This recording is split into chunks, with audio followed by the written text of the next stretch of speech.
sê goeiemôre, good morning. Hallo daar, goeiemôre, good morning. Het daai wysie iewers 'n klokkie gelei? Daar's nie meer note vir my oor om te sing nie. Daar sy. Goeiemôre Pieter, môre Elsa. Môre, baie welkom. Baie dankie. Dis hoekom ons so lied in die hart het vanmôre. Want kyk, ons is nie alleen nie. Nadine het ons kom join. Hallo. Hallo Pieter, lekker om saam met julle te kuier vanmôre. Man, en ek is so bly jy's 'n oggendmens. Kyk net hoe Kyk hier kom so. jy hier in soos 'n ou lentebriesie. Weet jy hoe gaan ek piek vanmiddag 3 uur? Kyk, dis hoe gaan ek absoluut uitstyg. Love it. Maar nou ja, ons is hier om met jou te gesels, saam te kuier. Els, jy het ook 'n paar things up your sleeve, I'm Ek is sure. baie opgewonde om later 'n bietjie met haar te gesels. Ons gaan so 'n bietjie terug in tyd beweeg. Mag nie nou te veel daaroor sê nie. Ons gaan liewers nie te praat nie, want luister, ons kyk vandag saam met Roland Henwood na Suid-Afrika se toenemende werkloosheidssyfers. Daarna pak ons die rowwe paai saam met Kian Broom, skoolhoof van Trevorton College, en gesels oor die uitdagende nuwe Wild Ride en die lewenslesse wat op 'n fiets geleer word. Die Waterkloof Smilfees is ook om die draai en ons vind uit watter lekkertes en allerlei dinge die kloofies vanjaar vir ons beplan. En laastens vier ons 'n baie groot mylpaal. Nadine is nou eers 30 jaar oud. Ek bedoel in die musiekbedryf. En sy gaan ons 'n bietjie meer vertel oor hierdie spesiale ding wat jy beplan in die konsert en al daai lekkertes. Kosbaar. Kan ek vir jou sê ek neem dit gou hierdie oomblik in. Ja. Verstaan, want dit is nou 'n vriendin wat hier langs my staan. Ja. En dit is vir my 'n baie Dankie, spesiale Elsa. oggend en ek dink dit gaan 'n baie spesiale gesprek ook wees. So, maar voordat ons daarby kan uitkom, Ek wil het ook iets sê voordat ons daarby kan uitkom. Ja, goed. Ek het nou die dag kaste reg gepak. Toe kom ek op 'n fotootjie af van my en Nadine in 2007 of 2006. Goeieste. 7 wonders toe. Dit was ook Ja. een van daai. Hoe is dit ek? Dis 21 jaar gelede, nee, Ja. 2005. Kan jy glo? Hoekom het jy dit nie saamgebring nie? Ek het 'n bietjie vergeet. Maar ek sal dit definitief afneem Maar vir ek julle het nie aanstuur. vergeet nie, Okay. dit is hier by my. Daar sy. Pragtig. Ek gaan maar vir jou storie. Goed, so dis oggendpraatjies tyd. Ja. 'n 21-jarige passasier wat beweer het dat hy vroeër van dese week 'n gewapende rooftog op die Gautrain moes deurmaak, het sy storie teruggetrek en om verskoning gevra. Nou die jong man het aanvanklik beweer dat 3 mans hom tussen die Midrand en Rosebank stasies beroof het en dat 2 van sy elektroniese toestelle gesteel is. Die Gautrain se veiligheidsspan het die saak egter onmiddellik ondersoek en alle kringtelevisiemateriaal nagegaan. Na 'n vergadering met die passasier en sy familie is daar bevestig dat die voorval glad nie op die Gautrain netwerk plaasgevind het nie. Die passasier het daarna 'n amptelike verskoning uitgereik. Die woordvoerder van die Gautrain, Albi Modise, het gesê dat hulle passasiersveiligheid uiters ernstig opneem en het ook genoem dat hy met die professionele manier waarop hulle veiligheidsspan die ondersoek hanteer het, tevrede is.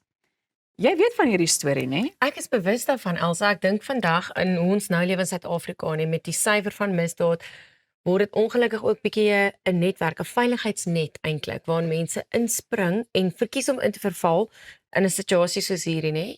En waar hierdie arme die arme Gautrain span moes nou daarmee deel. Hulle moes nou gehoor het okay, hoor hierso, hierdie arme man is beroof en Ja. intussen het dit toe nou nooit gebeur nie. Ja, So hier en daar vir die ouens maar kansse, nê? Jy sien Pieter is ingelig, sy volg die nuus. Ek moet ook net sê, ja, ek wonder hoe volg sy die nuus. Wat sou ook sê elke derde, vierde. Dis die verkeerde ouetjie om ook nogal aan te vat, want die Gautrain Ja. is so op dit. Ja. Ek sou nogal 2 keer gedink het as ek hulle wou die skuldig maak. Ek sê mos altyd as jy 'n probleemsituasie het, hardloop in by 'n casino of hardloop in by 'n lughawe. Daar's altyd 'n kamera. Daar's Of altyd die iets Gautrain. wat dit sien. Of die Gautrain. Ek moet sê persoonlik is ek nogal gaande daaroor om van die Gautrain gebruik te maak en so te pendel.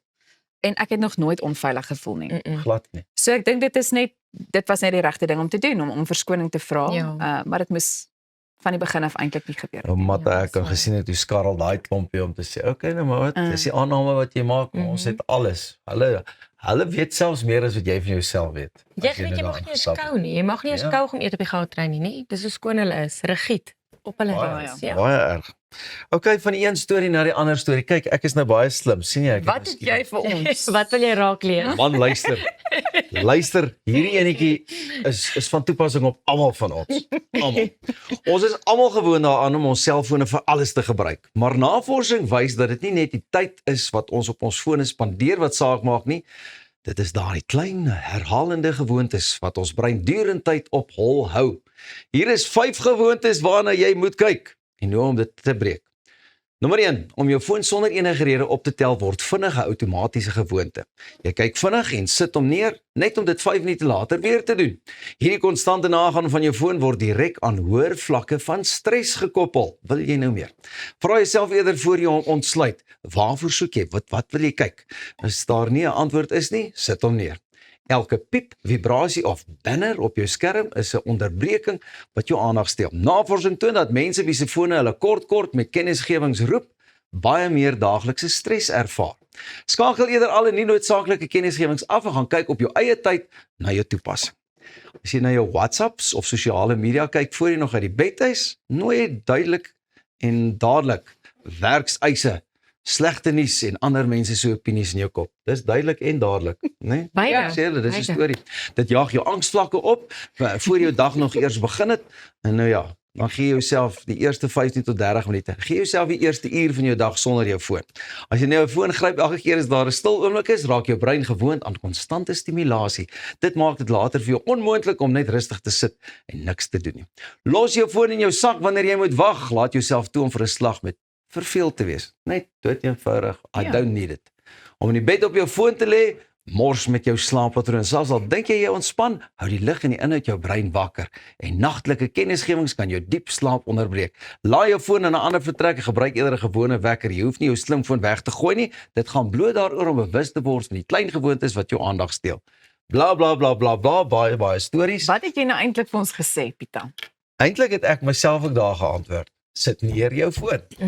Eintlik moet jy hom net nie optel nie. Ek dink dit is meer na die punt toe nie. Veral in die oggend as jou wekker afgaan. Ek Ja. het 'n absolute gewoonte. Ek sit my foon ver van my af en dit forceer hom op te staan as hy lui. Dis baie Jy moet waar. opstaan so jy's dadelik uit die bed uit. Jou dag begin. Maar ek kyk nou nogal na die kinders ook. Kinders gryp nogal die fone en hulle sit hom nie neer nie en dis Hierdie amper- kind ook. Ek moet Maar daarin hoekom werk. is dit asof jy nie ook wil mis nie? Ek het ook dis vir my ook maar 'n bron van information, seker maar op 'n manier. Nee, weet jy wat? Ek natuurlik het dit baie te doen met die inligting en die feit dat 'n mens niks wil mis nie. En ek bedoel nou werksgewys. Maar ek dink dis net 'n swak gewoonte, dis verslawing. Dit kom neer op verslawing. So ek weet daar's maniere om baie van die toepassings te sluit en dan het jy nou 'n kode nodig en dan herinner dit jou aan waarom wil ek nou gou op Facebook loer of so iets. Maar ja, dit hou gewoonlik nie lank nie en dan gaan deaktiveer ek dit weer. Dalk Ek moet jy daarin vir werk. jouself sê ek het 'n halfuur 'n dag vir my foon en dis ek en my Ja. foon and there we go. Sterkte met daai, Ja, Pieter. kan jy dit reg Gaan nie kry, gebeur nie. Hulle het selfs nou op internasionale vlugte 'n manier dat jy kan nie vermooi basies om jou foon aan te skakel, jou Wi-Fi. So jy het internet op internasionale vlug en dit was nooit voorheen moontlik gewees nie. Wat jy nou gratis ook kry. Ek beloof vir julle, ek kon selfs vir Elsa sê geluk met haar verjaarsdag van die vliegtuig af. Daar ergens oor Libanon. Ja, maar dit gebeur as jy in besigheidsklas vlieg. Ons wat maar daar in die ketelklas is. Wi-Fi is reg hier van voor tot O, agter. ja, ek het hom gewoonlik gekry, dan kry ek sy die agterkant. Maar ja, bly julle net waar julle is. Wi-Fi of the not, ons is hier en ons is reg vir 'n lekker programmetjie saam met jou. Ek weet waar om te kyk. Waar kyk ek? Okay, kyk. Ons is nou weer terug.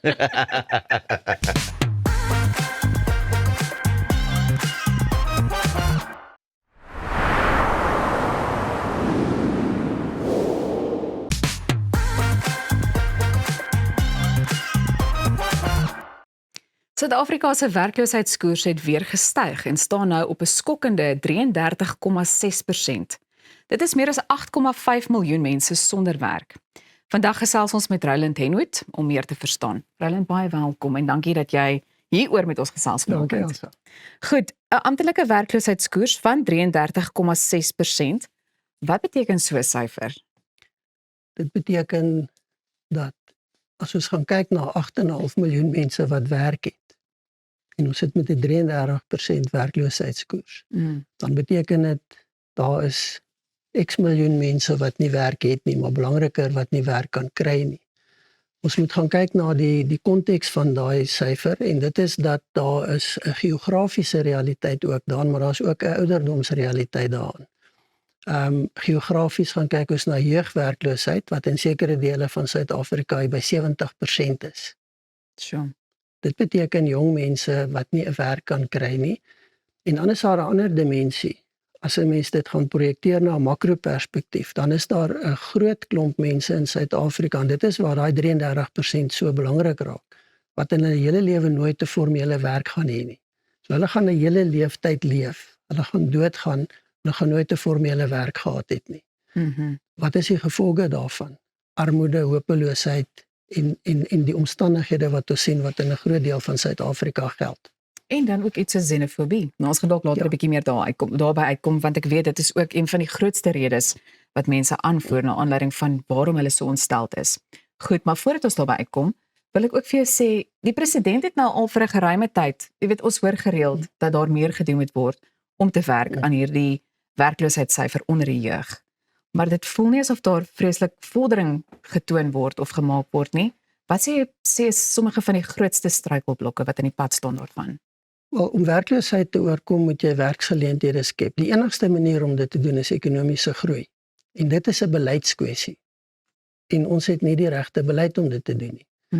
En hoe meer daar gepraat word oor werkloosheid, hoe meer sien ons dat ons vaskop met beleidsraamwerke en beleidsbeginsels wat teen werkskepping indruis.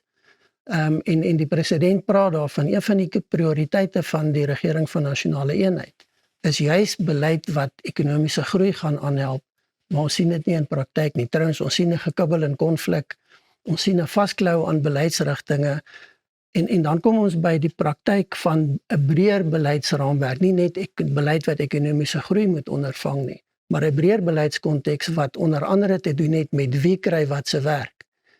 En dan sien ons byvoorbeeld die hele debat rondom swart ekonomiese bemagtiging en alles wat daarmee ingaan. Wat ons mee in effek in Suid-Afrika sit, is nie 'n uitbreiding en groei en skep van geleenthede nie. Ons kyk na 'n herverdeling van die bestaande, kleiner wordende ekonomiese koek en daarmee saam 'n herverspreiding van die beskikbare werke. En wat is die reaksie wat ons sien uit onder andere uit die ANC ministers uit wat sê ons moet hierdie beleid strenger en beter toepas. Met ander woorde, ons gaan harder beklei vir al hoe minder. Dit is hoekom ons nie vordering maak in Suid-Afrika nie. So watter impak dink jy gaan dit hê in aanloop tot die opkomende verkiesing? Jy weet, het sy dit partye is wat 'n bietjie meer op hierdie kwessie gaan fokus en hoe dit ook dan nou mense se keuse gaan beïnvloed wanneer hulle kruisies moet gaan trek? Ek dink een van die uitdagings wat ons mee sit is dat dis 'n nasionale kwessie. Ons sit nou met plaaslike regeringsverkiesings. Nou daar word baie keer gepraat van in metrogebiede veral dat die regte beleid, die regte regeringsoptrede help met beleggings en werkskepping.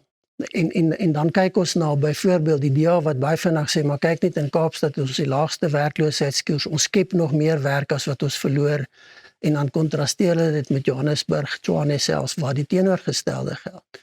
Maar in feite is dit 'n nasionale kwessie. En dit is nie 'n plaaslike regeringskwessie nie.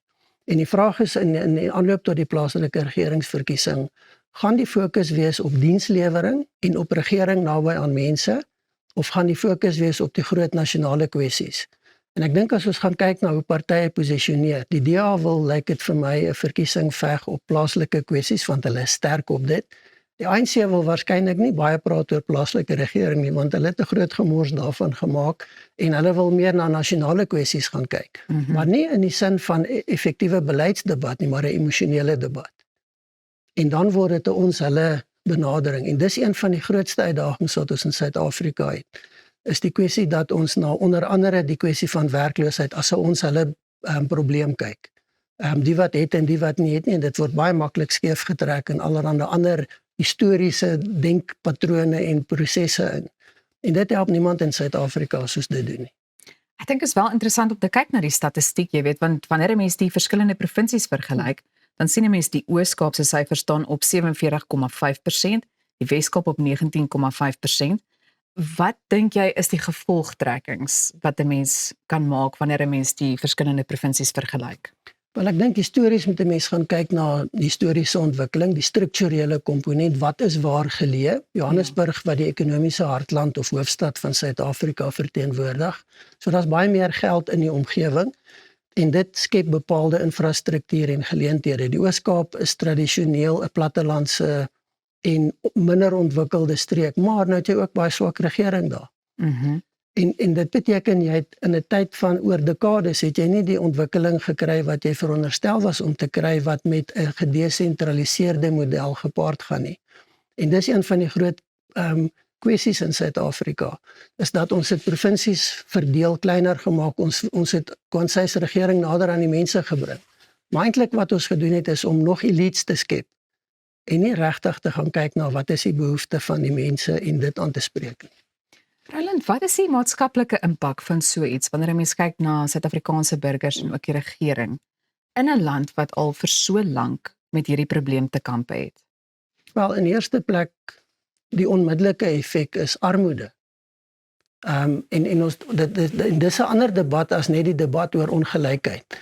Werkloosheid is gelyk aan armoede.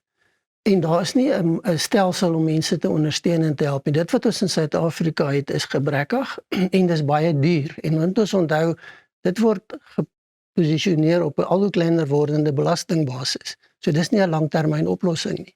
Die langtermyn oplossing is ekonomiese beleid en regeringsbeleid wat groei en ekonomiese ontwikkeling ondervang. En ons het dit nie. Dit is 'n groot probleem. Goed, en xenofobie, soos wat ek nou gesê het ook. Ons het die afgelope tyd ook verneem van optogte wat plaasgevind het. Nou vroeër in die week weer dieselfde geval. Dink jy daai probleem gaan binnekort uitgesorteer word? Nee, dis 'n langtermyn probleem en die rede hoekom dit nie vinnig uitsorteer gaan word nie is die probleem word nie aangespreek nie. Ons handel met die simptome daarvan. En nou sit ons met 'n situasie waar dit lyk asof 'n groepering het die inisiatief oorgeneem en die regering probeer opvang met hulle.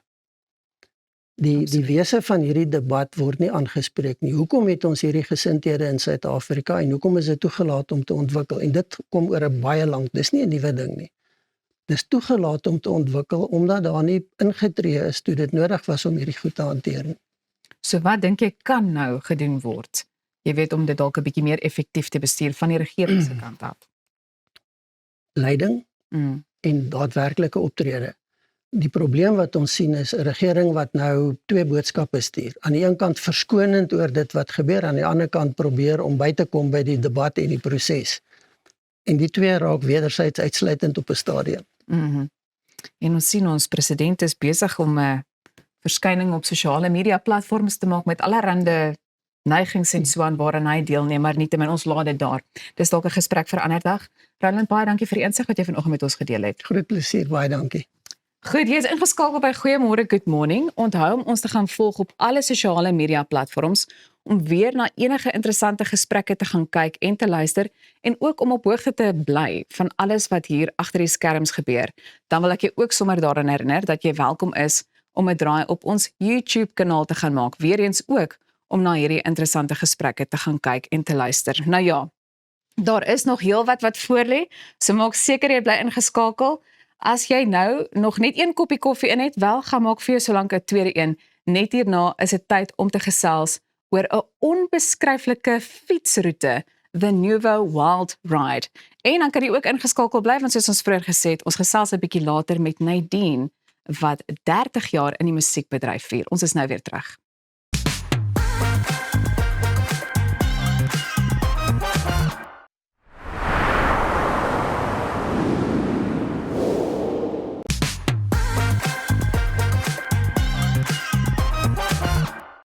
Ons wens jou 'n goeiemôre, good morning toe.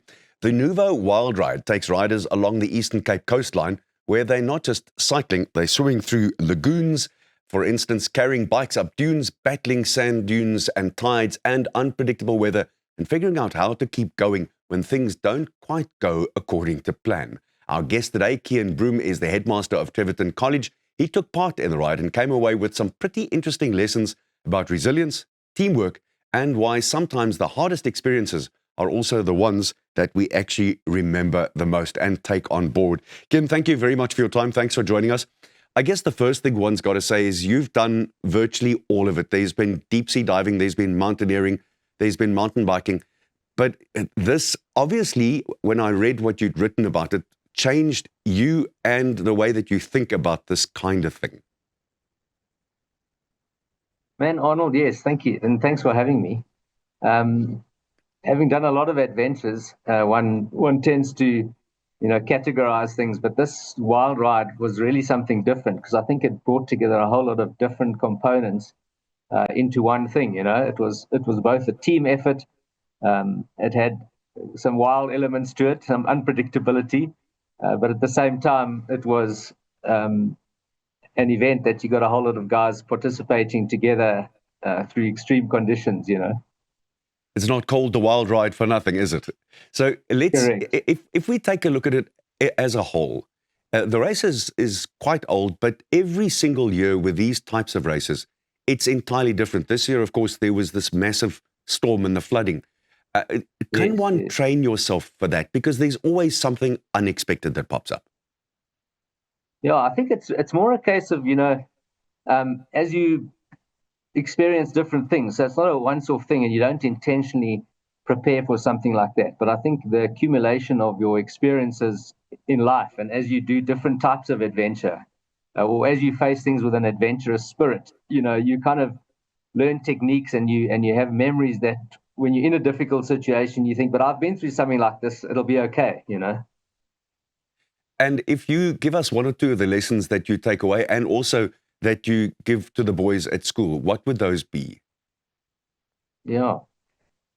Man, I think one of the big things that I notice as an educator is that the fear of failure is such a strong thing today, and the way that society and parents almost try to clear the pathway for kids, and there's a lot of literature about this now, but essentially in our effort to kind of help them, we do it with good intentions, but we make things too easy for kids, and in that way we actually disempower them. And so things like the wild ride and that are really reminders of why challenge is so important. It builds those qualities in us, and it gives us the knowledge about ourselves that we need to overcome obstacles, I think. You raise a very interesting point. Let's explore that for just a second. Why do you think as parents, we've got to a point where I almost want to say we want to be mates with our children rather than parents? Have I got it right, or is that a part of the problem? I think that is a part of the problem, we find at schools that it feels to a degree that parents are perhaps delegating the hard decisions as you say, to the schools or to other people. And they like to make the comfortable things, so almost develop a friendship with their child. And there's room for that, of course. Yeah. And that does make it difficult. So in a sense, as an educator, you're almost expected to produce or to challenge the kid where the parents should be doing it. And that can put one in a tricky situation. I find that really fascinating. I could have a long conversation with you about that as is.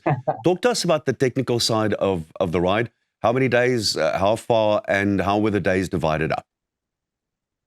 Yeah. So it's meant to be 4 days, and it's roughly sort of 50 kilometers a day, with the last day being about 60 plus. And typically one sets off in the morning depending on the tides. So, one has to cross lagoons, and the tidal flow is important. So, but essentially it's early in the morning, you get up and get out on the track. And then it's a lot of, like you say, swimming and hiking along the beaches. The guys were joking on the ride. They sort of said, "Oh, this is a lovely mountain bike race. Lots of swimming and hiking and a bit of riding, But from a technical perspective, it's a bit different from a typical race, because navigation is up to you, whereas in a normal race, you've got a clear track with marshals to show you where to go. Here it's, the sea's on your right and you've got to head north and kind of make your own decisions. And then you've got to get used to the challenge of getting on and off the bike, the technical terrain.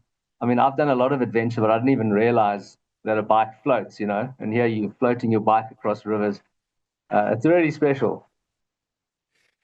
Ken, if we look at where you guys finished at Umgazi with mangrove swamps and everything else, it's a spectacular part of the world. And obviously, from a mountain bike, the saddle of a mountain bike, you get a different perspective of that altogether. Yeah, no, it's absolutely magnificent. I mean, I've hiked that Wild Coast multiple times up and down, but the perspective from riding along it on a bicycle is literally different. And added to that, when you hauling your bike up these mountains and swimming it through lagoons, it definitely does give a little bit of a different perspective to it. You're right, Arnold, yeah. Talk to me about the day where the waters came down and all of a sudden Jeep Track became rivers. It must have been scary at times, but it brought everyone together, human chains, getting people and bikes across. It sounded like a rescue effort of sorts. Yeah, no, there was. I mean, it was literally, you could arrive at a river half an hour after the previous guy and he'd walked across. I got to a point where there was a channel about 5 meters wide. It was sort of a aha moment for me on this particular ride. So I thought it was quite narrow and the water was gushing, and I thought, if I dive hard, I can get momentum and get across, and I went for it. And I was about 2 meters from the other side, and I got swept properly downstream. Fortunately, I grabbed a little thorn bush and I was sort of holding it on my bike and being pulled down the stream. So there were some really, really sort of eye-openers for me. But the teamwork, so at that particular time, 2 guys had seen us battling across the river and run down and made a little human chain for us to get across, etc. So there's a lot of that on this kind of race, when everyone's not just focused on the end or winning, but they realize that this is a team effort and we're all in it together. The beauty of that for me is we come right back to where we started our conversation by not getting too attached to the final outcome, isn't it? No, absolutely. I think that's where these things are special. It's in the moments that all the learning and the enjoyment and the pleasure comes from. The end is really incidental to these things. It's sharing it with others and the memories it creates that are the actual value, I think. So in one word, yes or no, would you recommend that just about everyone tries to ride the Wild Ride once?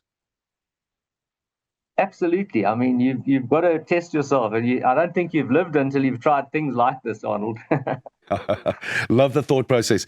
Cian, thank you so much for talking to us. That's Cian Broom, the headmaster of Treverton College, and he talked about the Nouveau Wild Ride.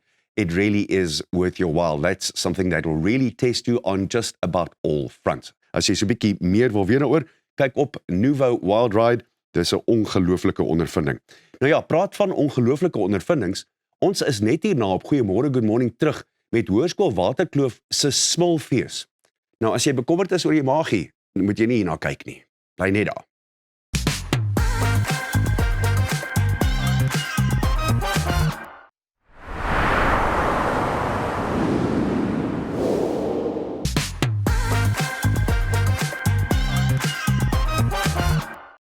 Hoërskool Waterkloof is reg om behoorlik fees te vier.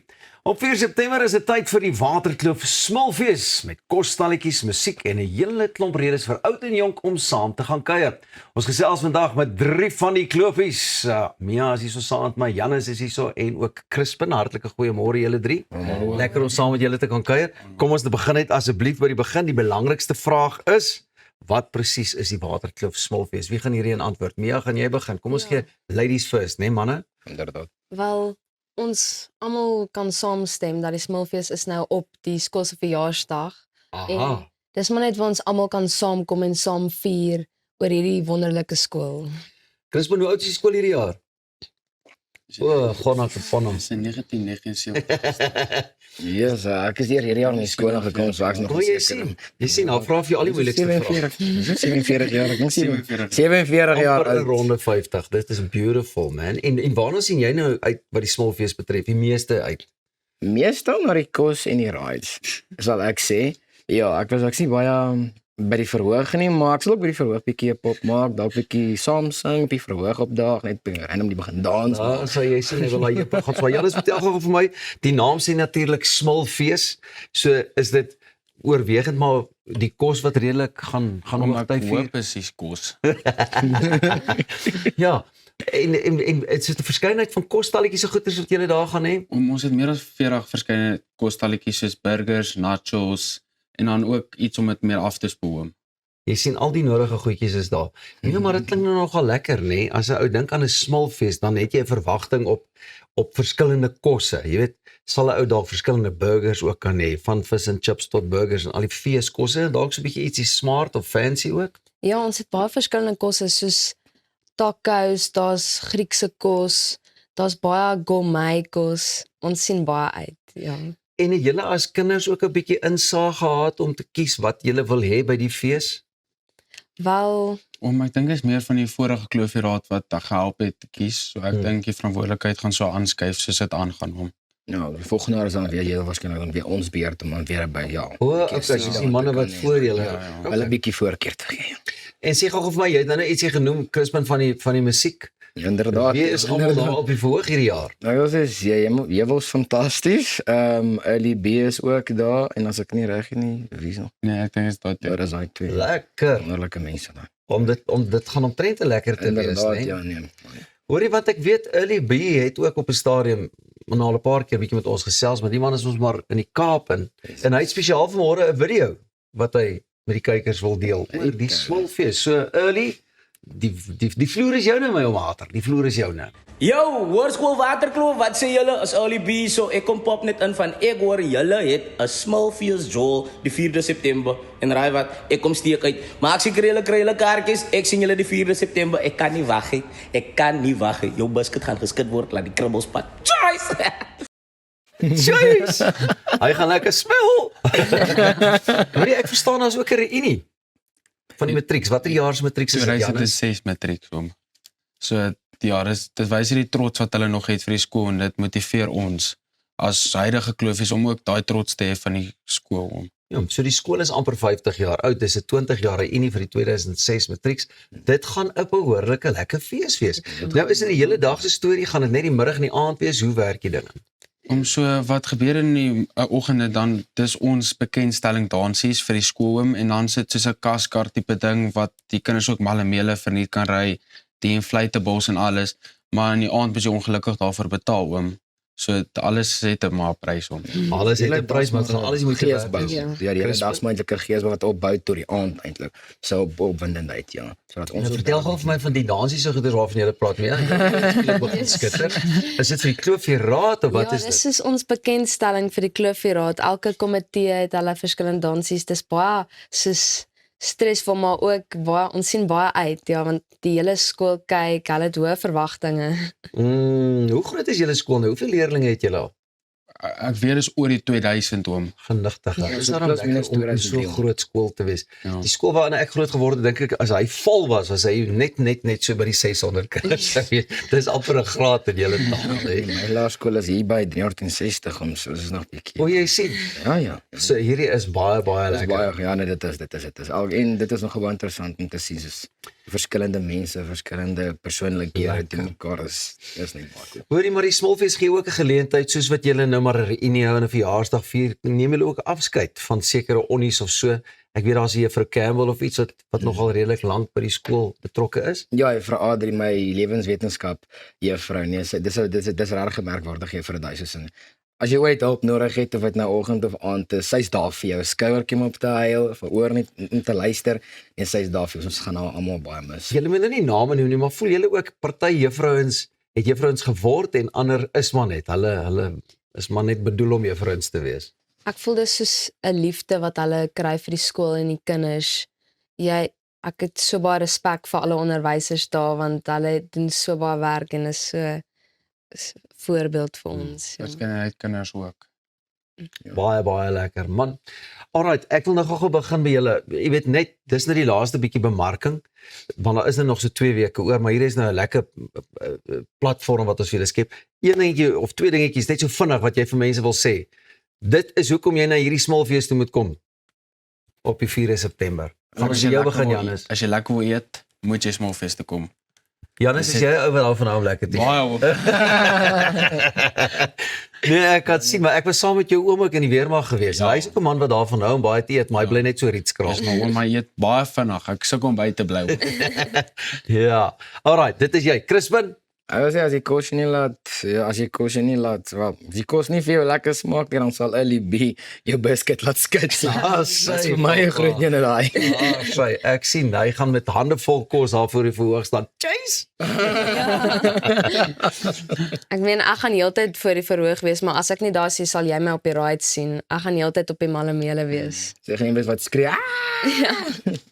Dit is almal baie lekker. Ek moet net sê dit ek meen dit wat julle nou as 'n fees doen, het ek ek mee groot geword, dit was die jaarlikse skou van die dorp gewees, kind of, jy weet, om by mekaar te kom en al hierdie rides en die dinge te ry. Alright, gaan daar 'n eetkompetisie of iets wees, man? Ek wil net weet, kan ek kom inloer en kyk wie eet die grootste burger of die meeste burgers of something like that, of wie berei die mooiste kos voor, ja, want jy het ons gesê, daar seker konnesie, of kan ons dit maar vir julle reël? Ek ken ook mense daar by die Waterkloof, ek sal net bietjie so As daar is, gaan ek definitief inskryf. Gaan jy inskryf? Alright, jy moet net vir my sê, Janus, moet ek by burgers of moet dit steak wees of wat, hotdogs? Ek dink 'n burger sal lekker wees. Hierdie man proe al, hy burger in sy mond en ek moet sê, ek smil ook al redelik saam met julle. Waar is kaartjies beskikbaar? Aanlyn by die skool? Op All Access dis 'n maatskappy waar ons kaartjies beskikbaar stel Ja, All so access. online. En dit gaan by die skoolgronde wees, né? Nee? Ja. So alles is al uitgesorg. Mense weet met die sportbyeenkomste nou goeters, parkering is veilig, alles is reg. Ja, daar's baie parkering in ons parkeerarea, maar daar's ook by die velde is daar ook baie parkering beskikbaar. Ja, toe, Kloofies, dankie dat julle die ding gaan laat gons. Die 4 September, skryf hom solank in jou dagboek en in jou datum neer.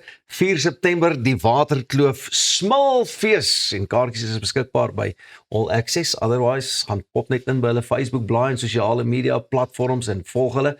En dit gaan 'n baie lekker enetjie wees. UDB en Devils fantasties wat ook daar gaan kuier. Nou ja, ons smil 'n bietjie verder met jou goeiemôre, good morning program vir vanoggend. En ek weet sommer, jy is net vasgenaal daar voor die kassie, want dis nog baie lekker dinge wat op pad is. Ons smil verder voort. Goeiemôre, good morning.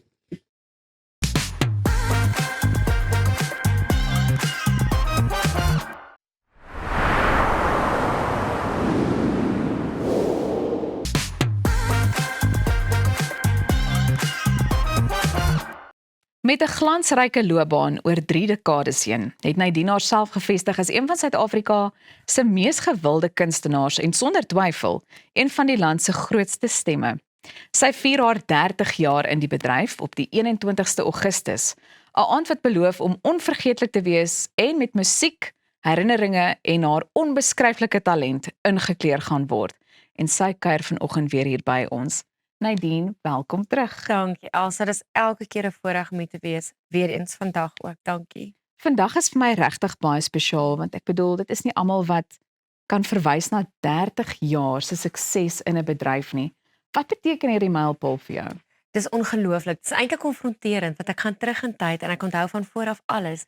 Hoekom het ek begin? Hoekom het ek sekere liedjies opgeneem? Hoekom bestaan die albums? Hoe het ek gelyk op daardie tyd? Hoe lyk ek nou? En wat was al die keuses en die besluite wat op hierdie pad gelê het wat ek moes maak? Nou wat kan aanhangers verwag van hierdie spesiale aand wat voorlê? Alles waarvoor hulle hoop. Ons gaan letterlik terug in tyd en ek gaan soek die oudste liedjies in die argiewe, dit wat ek al vir 10 en 20 en 30 jaar amper nie eers sing nie, die liedjies wat ek in die heel begin gesing het, daar selfs 'n stukkie van 'n Duitse liedjie en dit het ek letterlik 28, 29 jaar gelede gesing. So dis werklik 'n reis soos wat ek nou gesê het, terug in tyd. Ja. Ons gaan al daai, ek sê nou ons want ek gaan daar wees. Ek is daar plek vir my? Daar's altyd 'n gaatjie vir jou, beloof. Altyd, Elsa. Maar is daar nog kaartjies beskikbaar en waar kan ons dit in die hande kry? Ek dink hierdie is die heel eerste keer wat ek kan sê net in die galery. Ek is so dankbaar. So dankie vir elke persoon wat 'n kaartjie gekoop het. Dit beteken vir my so baie. Ek weet nie altyd of elke kunstenaar so betrokke is noodwendig by elke stap in die proses nie. Miskien is hulle, maar dis die eerste keer wat ek letterlik van die rockshows af tot nou, die laaste 3-4 jaar, elke kaartjie wat verkoop dophou en kyk weet wat is die turnover en wat kry ons in en hoe kan ons alles vir almal beter maak. So elke persoon wat nog nie 'n kaartjie het nie, kan nou nog gaan loer. Daar is op die galery nog 'n paar plekke beskikbaar en ek sien verskriklik uit. Daar's 7 sitplekke onder, maar net 1. Laat jou vriende ver sit. Wel, ek het 'n spesmaas dat dit iets baie spesiaal gaan wees. Ek weet ek het net so gevoel. Dit gaan. Maar ek hak nou vas by 30 want jy weet ek spot altyd en sê ek wil nog vreeslik graag 30 seconds saam met jou speel. Elsa. Nee. Dit gaan nie werk nie. Jy gaan meer lag as ooit. Ek het besluit ons gaan vanoggend iets soortgelyks speel. Okay. So dis nie heeltemal 30 seconds nie. Okay. Maar dit is gebaseer op daai konsep. Ek dink wel nie ons moet dit alleen speel nie. So waar's Pita? Jippie. Nee. Hier kom ek, Ek kan nie alleen verloor nie. Kom Ek het 'n Pita. spesiale verrassing Oh ook my saamgebring. goodness. Hallo. So gaan dit. Dankie Pita. Ek het ouma se date is onderbreek, maar gaan julle verder voort, hoor? Gaan jy nie meer saam speel met Pita? Kom sit, ouma. Ek wou sê my ouma is die laaste dag baie stil. Ek is gewoond ek hoor elke dag van my ouma. Dis En slim vir ons gisteraand dan wou nie. ek vir ouma bel en sê, "Oumsie, hoe gaan dit? Is oumie okay? Hoe was ouma se dag?" En hierso sit die lady. Hallo my oumsie. Ja, tannie Helene. Ouma nie nader sit nie. Dis vroeg opstaan, maar ons het gedoen. Dis baie vroeg opstaan. Ouma, miskien hoe vroeg moet ek al wakker wees? Ek het gewonder of jy gaan wees. Tannie Helene, dankie dat Tannie nou vanoggend by ons aansluit. Ek wou hierdie al baie lank terug gedoen het en ek dink dis werklik besonder. Ons gaan nou by die speletjie uitkom, maar miskien wil ek net vir 'n oomblik gou stil staan en vra wat beteken dit vir Tannie en hoe trots is Tannie nie op hierdie klein dogter van Tannie nie? 30 jaar in die bedryf. Weet jy, ek kan nie glo dat dit 30 jaar is nie. Ek glo dit nie. Ek sien nou die dag nog op die verhoog in my gedagtes met die ou lang broekie en die kniebroekies met die die ou kniebroekies en die skoentjies, hoe die ponytjie swaai, jy weet en hoe sy sing vir die mense. En die Duitse liedjies, ouma. En die Duitse liedjies. En weet jy, dit is vir my net te vinnig gegaan. Dit het net te vinnig gegaan. Ja. En Tannie het ook 'n paar van haar liedjies geskryf. Ek het so 'n paar geskryf, ja. Op elke album. Ouma is eintlik beskeie op elke album van maar my ek ooit onthou opgeneem het. op een van die albums het sy 'n tikkie se koffie opgeneem in België. En ek was besig met 'n kliënt en hier lui die foon. Ouma, ek het nog 'n versie nodig. Ja. Ek sal dit nooit vergeet nie. Toe is sy al voor die mikrofoon. En ek dink nou moet ek vinnig 'n versie skryf. Jy weet, ek maak gou die deur toe. Ek sê dame, verskoon my, ek is nou by jou. En ek sit en dink. En toe skryf ek die versie en sy kan nie genoeg praat oor die reendruppeltjies wat aan die stof dans nie. Dit was net vir haar die mooiste reeltjie. Ja, Tannie skryf regtig baie mooi. Ek weet baie keer wanneer ons nog gesels, dan sal sy vir my sê, "Ja, my ouma het daai liedjie geskryf." En sê ek, "Wat regtig? Ek het dit nie geweet nie."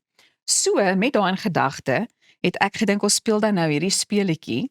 So, dit is gebaseer op 30 seconds, maar nie heeltemal nie. Ek gaan 'n leidraad gee. Dalk voel dit meer soos noot vir noot. Ons kort net vir Johan stemme dan nou hier. Maar ek gaan vir julle 'n leidraad gee en dan moet julle probeer raai na watter liedjie van Nadine ek verwys. Tannie mag dalk ook 'n paar van hulle ken. Spanwerk, Jy gaan dit na ouma. Okay, soos ons reg. Die eerste een dink ek is baie maklik. Die leidraad is analogies of digitaal. Het ouma 'n idee? Sê weer Analogies of digitaal? digitaal, sou ek dink. Ek dink dit is die Nee. Ek het nie 'n idee nie. Ek is verlore. Ek en ouma hier is op 'n ander planeet, maar ons is gewoonlik op 'n ander planeet. Ons is altyd op 'n ander Ons is op ons eie stasie. Nee, ek wil amper al sê in vandag se tyd het 'n mens te min daarvan. Dit kan beskou word as 'n kommoditeit. Tyd. Mooi, jy het hom. Jy het hom. Slim. Ouma het nie gehelp nie. So, Eers gehelp. maar sy gaan jou dalk nou help, want die volgende een dink ek is amper een wat sy geskryf het. So die leidraad is 'n groot getal en 'n naam wat vermoedelik in potlood neergepen is. 'n Groot getal. Is dit nie 1000 keer nie? Sien. maar Daar sy. Ja, 1000 keer. Daar sy. Jy het tog gesê dis jou favorite, né? Ja, presies dit. En ek het nie geweet Tannie het dit geskryf nie. En dan nog ene, hierdie is so 'n bietjie van 'n dieper een. Verlate staan ek een kant, maar die gasvryheid bly behoue, want steeds nooi ek jou in. Kom maar in. Tannie is reg. Of die ou mirasie. Daar sy. Dit is presies dit. Dis die ou mirasie en Ja. ons noem maar kom maar in. Presies, maar Tannie is heeltemal reg, dit is hy. En dan, Ouma. dan is hier een van Nadine, gaan nou kyk of haar geheue nog goed is of Ouma nie. vaar beter as ek. 'n Plek waar 'n mens allerhande karakters en kreature kan vind en as jy gelukkig is, dalk ook spookasem. Krappies en kreefies. Nee, O, griet 'n verdriet. bietjie na krappies en kreefies.